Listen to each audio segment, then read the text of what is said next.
it's spring, like everything is new. I asked my sister about the dream the next day, but all she did was shout at me.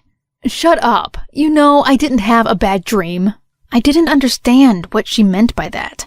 If they didn't have a bad dream, then what was it?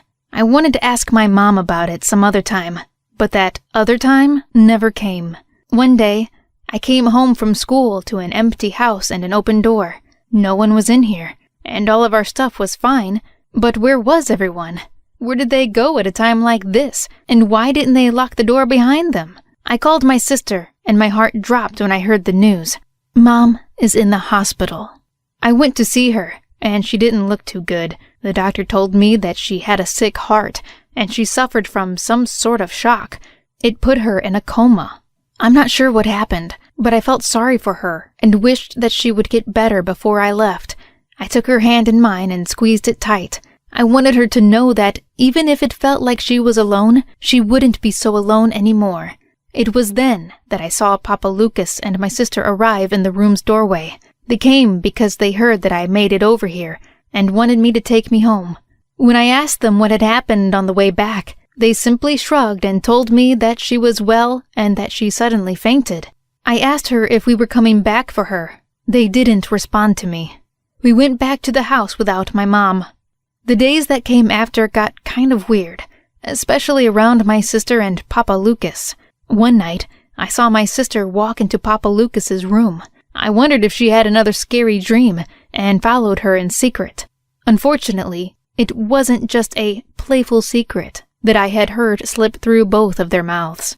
When she dies, we'll get married, okay? I promise you this. Papa Lucas had told my sister this, and all she did was giggle and nod. And my jaw dropped. What was I supposed to do? Why were they so close like this? It only got worse as time went on. Papa Lucas came to sit by me on the couch one day, and all of a sudden came really close to me and said he loved me. He tried to kiss me like he did her, but all I did was push him away and look into his eyes with disgust. I tried to tell my sister the next time I saw her, but all she did was wave me off and reply with a very agitated tone. Lucas wouldn't do that. She turned her back to me. Stop making up so many lies and leave me alone. Everything was too strange and foreign, and so I went to the hospital to go see my mom.